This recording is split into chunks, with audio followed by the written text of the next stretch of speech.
Ako si Jade Buhoy, hatid sa inyo ang mga pinakamainit na balita sa bansa dito sa News Force.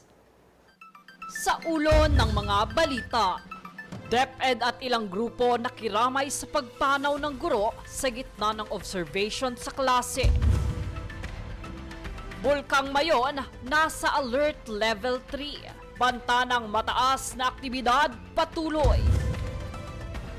Tent City itinayo para sa mga apektado ng Bulkang Mayon. Interest amnesty ipinatupad para sa unpaid contributions sa PhilHealth. Paggamit ng AI sa edukasyon, sinulong ng DepEd.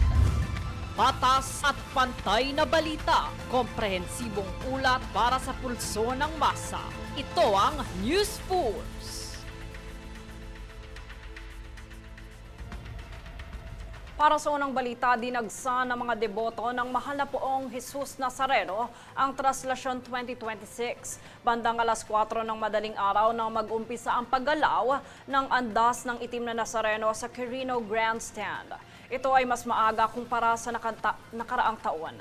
Dahil na rin sa dami ng mga deboto na nasa daanan ng ruta patungo sa kani-kaniyang tahanan sa Quiapo Church, kung saan nakarating sa Ayala Bridge bandang alas 11 na ng umaga, kung saan libo-libong deboto ang mga nakaantabay at ang iba ay kasama rin sa daloy ng prosesyon.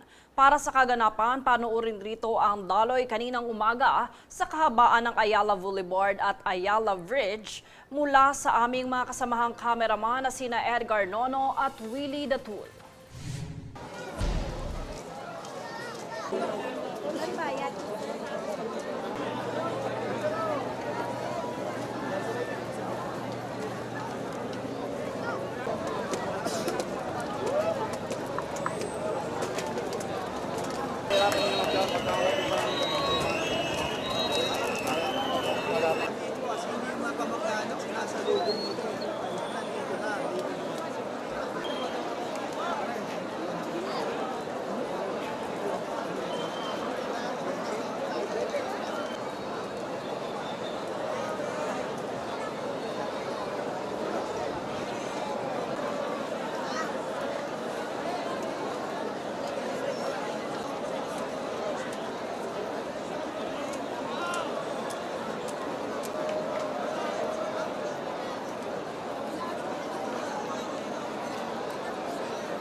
Sa ibang balita, nakikiramay at ang iba't ibang grupong pangguro at Department of Education sa pagpanaw ni Teacher Agnes Venaflor habang isinasagawa ang classroom observation sa Pedro E. Diaz High School sa Muntinlupa City. Tunghayan ang ulat mula rito. Nagdadalamhati at nakiramay ang Department of Education o DepEd sa pamilya, kasamahan at mga mag-aaral ni Teacher Agnes Venaflor at nangakong magbibigay ng psychosocial care sa paaralan. Kaugnay nito, bumisita ang Teachers Dignity Coalition sa pamumuno ni Benji Basas sa Schools Division Office ng Muntinlupa upang makipagpulong sa mga opisyal at school heads. Sa nasabing pulong, nailahad ng grupo ang ilang pangunahing issue at pinasalamatan ang division official sa bukas at makabuluhang talakayan. Kanilang ibinahagi na bilang unang hakbang, inanunsyo ng division office ang suspensyon ng classroom observation sa buong bansa. Sa hiwalay din na pahayag, nakiramay din ang nasabing grupo sa sinapit ni Teacher Venaflor at nananawagan sa DepEd na repasuhin ang polisiya sa classroom observation. Ayon pa sa grupo, dapat suportado at gawing nakauunlad ang observation system at hindi nagdudulot pa ng dagdag na pagsubok sa mga guro. Bahagi din ito, nagpahayag din ng pakikiramay ang School Division Office ng Muntinlupa at kinumpirmang nasawi ang guro matapos isugod sa ospital. Samantala, sa mensahe naman ni ACT Teachers Party List Representative Antonio Tino, iginiit nitong mas mahalaga ang kalusugan at buhay ng mga guro kaysa sa performance rating at nananawagan na wag nang maulit ang insidente. Jade Buhoy, nag-uulat para sa Golden Nation Network. Nananatili sa Alert Level 3 ang Bulkang Mayon dahil sa mataas na aktibidad kabilang ang pagbuga at pagguho mula sa lava dome, rockfall events at pyroclastic density currents. Naitala ang crater Glow 195 tons ng sulfur dioxide emissions at plume na umaabot sa 1,000 meter na napadpad sa kanlurang timog kanluran. Nagpapakita rin ng pamamaga ang bulkan batay sa ground deformation data na indikasyon ng patuloy na paggalaw ng magma.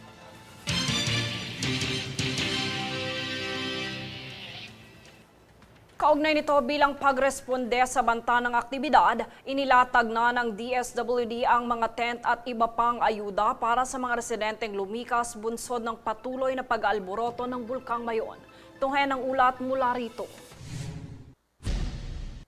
Agarang nakapagpatayo ng Tent City ang Department of Social Welfare and Development o DSWD Field Office 5 sa Malilipot, Albay isang araw matapos ang plano nito. Katuwang ang Philippine Army at Philippine Coast Guard na ilatag ang mga tent na maaaring tirhan ng 5 hanggang 7 miyembro ng pamilya. Dito mananatili ang mga residente mula sa Barangay Calbayog na nasa loob ng Permanent Danger Zone o PDC ng Mayon. Ang nasabing hakbang ay alinsunod sa utos ni Pangulong Ferdinand Marcos Jr. at sa pamumuno ni DSWD Secretary Rex Gatchalian para sa agarang pagtugon ng pangangailangan ng mga apektado. Samantala sa Tabaco City naman, tumanggap ng family food packs at hygiene kits ang higit sa 230 pamilya sa San Vicente Evacuation Center. Binisita din ng kalihim ang child-friendly space sa loob ng center upang matiyak ang kaligtasan at kapanatagan ng mga bata. Samantala, pinuri rin ni Secretary Gatchalian ang evacuation center dahil sa maayos na pasilidad at pagtugon sa proteksyon ng dignidad ng mga evacuees. Jade Buhoy, nag-uulat para sa Golden Nation Network.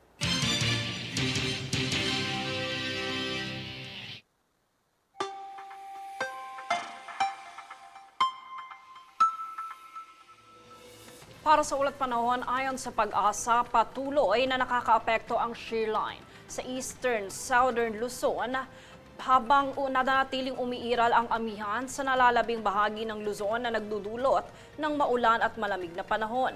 Samantala, easterlies naman ang nagpapaulan sa iba pang panig ng bansa. Wala namang namataang low pressure area ngunit may gale warning sa mga baybayin ng Ilocos Norte at Ilocos Sur dahil sa maalong karagatan.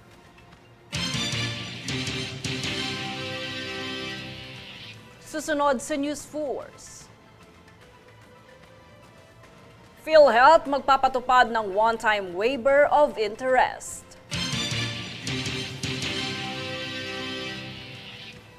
Paggamit ng AI sa edukasyon, sinulong ng DepEd. Manatiling nakatutok para sa higit pang mga balita sa pagbabalik ng News Force.